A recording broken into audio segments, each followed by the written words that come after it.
ఏమన్నా పరిస్థితులు మారాయా? ఇప్పుడు pro governance, anti governance voting అనేది ఈ రెండిటి మీదనే ఉంటుంది. ప్రభుత్వం అద్భుతంగా పనిచేస్తోందంటే రెండవసారి అవకాశం ఇవ్వడం, ప్రభుత్వం అధమంగా ఉందంటే రెండోసారి అవకాశం ఇవ్వకపోవడం. వాస్తవంగా ఒకసారి గెలిచిన వాళ్ళని రెండోసారి ఓడగొట్టడం అన్నటువంటి సంప్రదాయం మనకి ఇదివరకు ఉండేదే అంటే లేదు. ఆంధ్రప్రదేశ్లో సుదీర్ఘకాలం పాటు కాంగ్రెస్ మాత్రమే అధికారంలో ఉంది. అవును.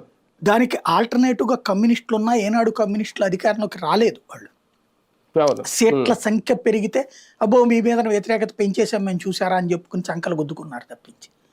బట్ ఈ దఫా రాబోతున్నామని 1983లో అనుకున్నారు పాపం వాళ్ళు. అనుకుని ఎన్టీ రామారావు అదే అనేది ఆ టైంలోనే సిచ్యుయేషన్ అనమాట 83కి ముందు. అందుకని వాళ్ళు ఎక్స్పెక్ట్ చేసా అంటే ఈ జనతా గవర్నమెంట్ అది 83కి ముందు జరిగినటువంటిది ఏంటంటే 83లో గవర్నెన్స్ ఆలదే అనుకున్నారు. అందుకనే ఎన్టీ రామారావు కమ్యూనిస్టులతో పొత్తు అంటే కమ్యూనిస్టులు పొమ్మన్నారు. నీకే మేము ఇస్తాం ఒక 50 కావాలంటే అది కూడా అనవసరం, నీకు రంగులు వేసుకునే వాడికి రాజకీయం ఎందుకు అని చెప్పేసి విమర్శించిన వాళ్ళు ఆ రోజున.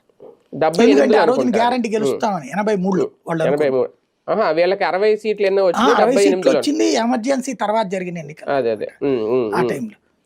అదే ఎమర్జెన్సీ తర్వాత జరిగిన ఎన్నికల్లో కూడా బాగా ఇదే ఇందిరాగాంధీ చనిపోయిన తర్వాత జరిగిన ఎన్నికల్లో అయితే ఆంధ్ర